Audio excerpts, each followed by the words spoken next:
Every day, as transatlantic flights enter and leave North American airspace, they are managed here, the Area Control Center in Gander, Newfoundland. Gander 1174 Center, good day. Clear to send and maintain 6,000 people. On September 11th, when U.S. airspace is shut down, there are almost 400 planes carrying tens of thousands of passengers westbound over the Atlantic. Around 200 are close enough to return to Europe. 167 more are too far across the ocean to turn back. When did you begin to be aware of what was about to happen in Gander? The flights that had been crossing the Atlantic more than halfway, many of them were going to be headed for Gander and St. John's and Halifax, but Gander would be the big magnet. I knew that the Canadians were going to get an onslaught of traffic, and I suppose I hoped that they'd be able to handle that traffic. 60 north, 20 west. The responsibility of handling the traffic falls to a small team led by Don O'Brien, the supervisor on duty at the control center for NAV Canada, the Canadian version of the FAA. The arrival sector, we normally would have 3 controllers seated. We quickly went to 14. We train for emergencies, we train for bomb threats, but usually it's a single airplane or maybe a second one maybe, but not to this level. The activity was going on here. Was another part of your mind thinking about what had happened in New York and the possibility that there were more terrorists out there? I'm sure it went through the controllers' heads, it went through my head, but sure, some of those airplanes could have been missiles. We didn't know how extensive this was, but that wasn't our call, really. We just had to get those airplanes on the ground safely. One of the pilots approaching Newfoundland is Beverly Bass, the first female captain at a major airline. She's flying American Flight 49 from Paris to Dallas with 170 people on board. From the controller's standpoint, they feared that another airplane was going to be taken down. Some of the airplanes were given directions to turn around and go back to their departure city. So we're sitting there cruising westbound and looking out the window, and you can actually see them turn and make 180s and head back to Europe. Newfoundland is an island located off the eastern edge of North America.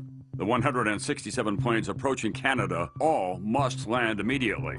The vast majority at small airports around the island and in the nearby maritime provinces, all controlled in Gander. Over the next 7 hours, Gander Control and the surrounding airports will handle unprecedented traffic under extreme emergency conditions. Gander Air India 113, here we go to Toronto. Air India 113 Center, negative. You must now land at Gander. Turn right heading 320. Roger, turning right heading 320. Flight paths must be recalculated in 3 dimensions, accounting for speed, direction, altitude. Some planes are too heavy to land and must jettison fuel. The risk of collision is ever present. This is an actual radar tape from that morning. Now you're starting to turn them toward Gander. Yes, we got the word, of course, and we had to heel them all northward into Gander, St. John's, and Stephenville. Some of them knew there was activity going on in Kennedy and there was a crisis in American airspace. Some of them didn't. We were telling them, look, you got to land. And they're saying, no, we're going on to Kennedy or Dallas or wherever. And saying, no, you're not. In the air, as they learn the shocking details, captains worry their own planes could be carrying hijackers, forcing many to hide the truth from their passengers. Our captain came on the PA system and announced that we had a slight mechanical problem, something to do with an indicator signal or something like that. We were going to have to put down in Gander to have it repaired. Shirley Brooks Jones is a retired fundraising administrator for Ohio State, returning home from Frankfurt, Germany, on board Delta Flight 15. Once we got parked, the captain came back on the intercom, apologized to us for the ruse, and said actually the equipment was fine, but there was a national emergency in the United States. 3 aircraft that we know of were commandeered. One was crashed into each of the World Trade Center towers in New York City, and another was crashed into the Pentagon outside Washington, D.C. Apparently some type of what would appear to be maybe a terrorist activity or hijacking has occurred. with airplanes which apparently have impacted the World Trade Center in New York City.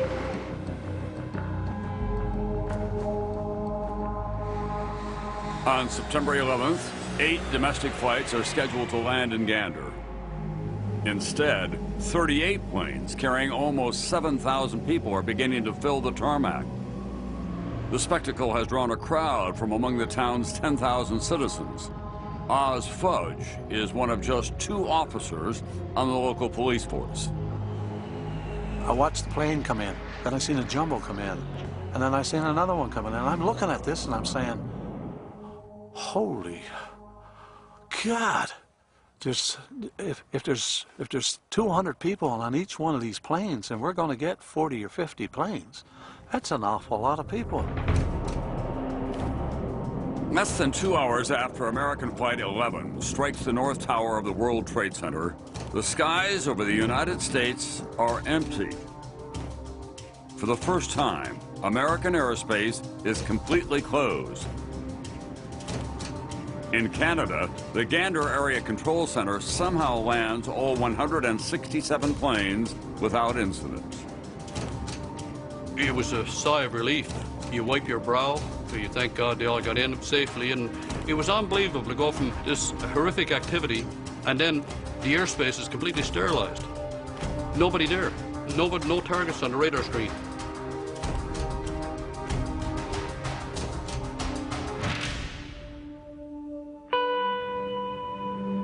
Here in New York, the sad task of the search for the survivors and the victims goes on and on. In New York, citizen volunteers are flooding toward Ground Zero as emergency workers search for survivors. 1,000 miles from the destruction, the 10,000 residents of the peaceful Canadian town of Gander, with virtually no time to prepare, must also respond with countless acts of generosity, providing food and shelter for thousands of frightened passengers, strangers who have suddenly arrived at their door. Among the stranded, far from home, are the